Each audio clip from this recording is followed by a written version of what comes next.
So for all of you chair yoga teachers out there, if you want to put a little fun, a little spice, a little sweetness in your classes, I guarantee you chair yoga dance is the way to go.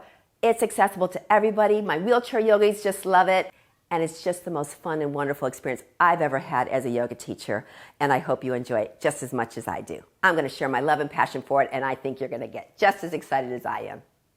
Hi, chair yoga teachers. This is Sherry with a personal invite to you to join me on the new upcoming chair yoga dance certification.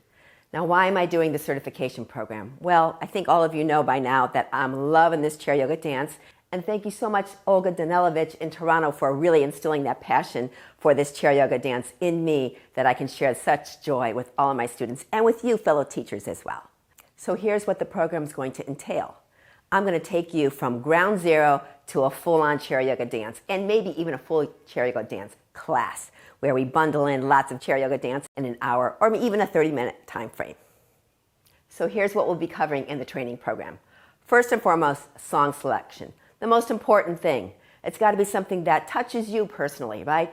Maybe it's an artist that you like, maybe it's an inspirational lyrics that you like, maybe it's that tempo and that beat or that fun. Anything that really speaks to you as the teacher. As you know, I have quite a few collections of chair yoga dances by now that I'll be teaching you throughout this course. But my hope, my desire, is that you will learn the methodology of creating these and teaching them, which is a whole different experience than just creating them, so that you can go and create your own and then share the bountifulness to your students of maybe my dances, your dances, and other teachers' dances. My idea is to create a library of chair yoga dances from all of the teachers so that we have inspiration from so many different genres and lifestyles and artists. I think it's going to be an amazing time. I hope you join me. So let's get to a little bit of the nitty-gritty of what is in the course. We talked a little bit about song selection, very important. That's the fundamental start. The next thing is movement selection. What movements do you do to the song?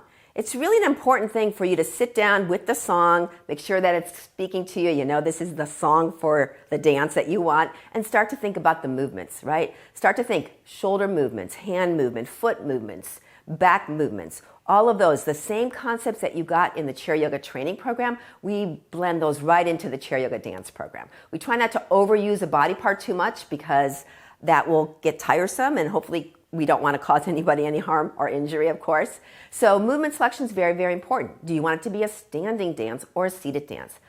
I started with seated dances, but guess what? Standing, oh my gosh, that opens up a whole nother world. Agility, balance, coordination, rhythm, of course, right? So I'm building a larger repertoire now of standing dances. The lyric structure of a song. It's great. You just Google a song, say the lyrics, and you've got this great printout of what the lyrics are. You see the chorus, you see the verses, you see the repeats, and then you start to structure your dance according to the lyrics of the song.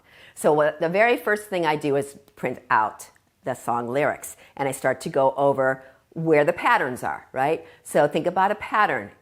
A chorus is a pattern, isn't it? It repeats. That means your movement of that chorus usually is a repetitive movement.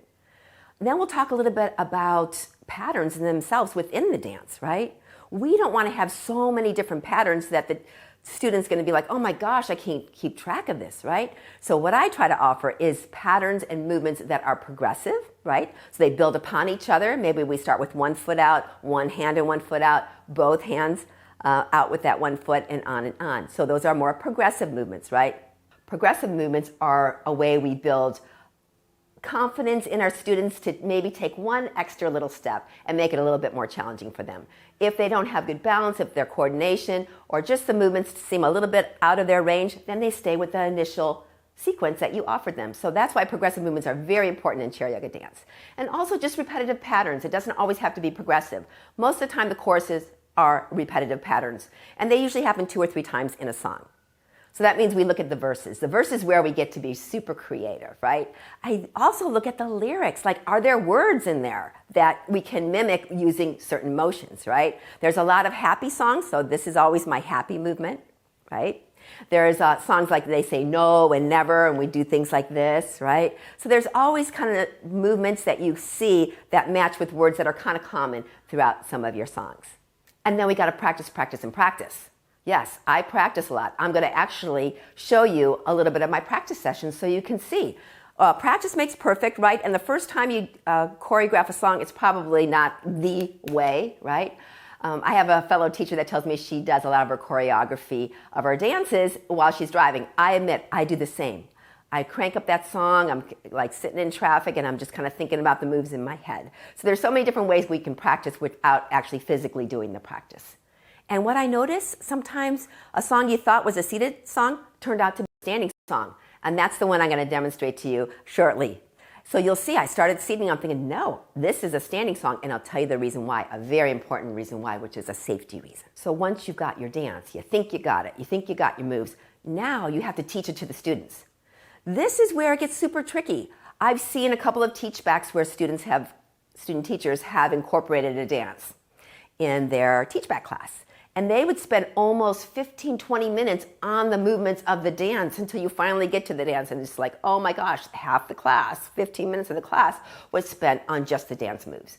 So what I try to do is to offer up the movements throughout my class that build on to where the dance steps are, right? So no one really even knows that we're going to be doing a dance that has all these movements built in. Then when I get to the chorus, which usually is a pattern again, then I'll spend a little bit more time on teaching them the chorus. So teaching the students the dance is very important in your class flow, right? You don't want to spend too much time, but you want the students to feel a little familiar that when the song cranks on, they'll be able to follow you. And then there's always a little tip that I give everybody. If you don't know the movements in a dance, then do this movement, right? So maybe Catch a Falling Star, we do a little bit of sparkles on that one, right? So if you don't know what's going on, we do little sparkles.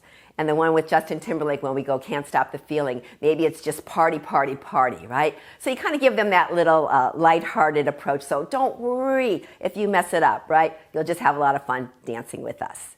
So teaching the students how to do the movements, very important. You don't want to spend a lot of time in your class doing that. Then, once you start the dance, right, there's going to be cues that you want to give throughout the dance that allows the students to know what's coming up next. And those cues, what I discovered, those cues, you guys, important. And they are actually little code words, or little short names of what the movement is, right? It could just be left arm and cactus. That's your cue, right? Crisscross, like left arm and cactus, crisscross. Clean the table, right? Clean the table. So I can say clean the table 4 times. You see, I don't have to be a big movement about what it's doing, how you're doing it. So as we're teaching the movements to the students, we're going to think about the cues and the clever names we're going to give for some of the movements that we come up with. And some of them are standard. We use them a lot. Happy, for me, happy is a big one, right? So you'll find that in your repertoire, you'll continue to use a couple of movements over and over again. Don't worry about it. Not every single song has to have a new movement. Try to be a little creative. Those of you who have graduated from my course and taken the methodologies section, you know my philosophy is 70-30. 70% familiar, 30% something new. I think about that in my dances too. So don't think that every single dance has to be completely new, completely different every single time. People like familiarity, they feel comfortable in it, they're not as intimidated by that. So keep that in mind when you structure your dances. Then I'll cover how to use dances in your class, right? Is it going to be a full chair yoga dance class? I've been experimenting with this format and I absolutely love it. Our local library has agreed to pilot a full chair yoga dance class for the next 3 months, and I'm so excited. Twice a month I'm going to be doing that. I think it's going to be a hit, but we'll see. But there is a flow to that. We don't want to have all these aerobic type cardio dances all in a row. We'll wipe out the students, right? So there is a flow and there's a rhythm to inserting the dances, whether they be 1, 2, 3, or a full class of dances in. I always think about it as an album. Back in the day, I know all of us used to buy our vinyl albums, right? We used to have an experience in that album, right? Now today it's like the hit that's on the radio and we go, oh, I love that hit. But no, an album was an experience. It started off with a certain mood, maybe it built up, then it got mellow again, maybe built up, and then maybe ended with a big, wow, wow, wow, or a nice smooth ending. All of that comes into play when we create the choreography of our dancing and we offer that up to our students. Again, 1, 2, a class, or maybe a full-on class. So I'll give you a little bit of a hint. The River. Many of you know that one. It was one of my first ones by Garth Brooks. I love it. The sentiment and the words are just amazing, especially for the clientele that we work with, which is people over 50 and probably people in their 70s, 80s, and 90s, right? So that one is so special that we are now doing that, I have to say, by popular demand, every single class right before Shavasana. It just is a beautiful wind down, cool down pose, but also the lyrics, the sentiments, the heartfelt feeling that we get after that class just gets everybody in that space of just gratitude and everything being just so precious and so special and sentimental that when we get into our Shavasana, we can be there in a little bit more peaceful state. So that's what songs do. Songs do create that. They create moods, right? They create energy. They create feelings. So your repertoire would be completely different than my repertoire, but I'm glad to share every song in my repertoire with you. You never know. And guess what? Feel free to change my movements. I don't care. And here's a secret. I change my movements as well, right? There's times when I don't remember the moves and I just come up with something, and our students, they just go with the flow. But I'm going to give you a couple of tricks about how to remember these. I think I'm up to 20, 25 dances. Oh my gosh. Think about that from a teacher's perspective, remembering all those moves, remembering when the verse kicks in and when the chorus kicks in and how many times the verse repeats before the chorus comes.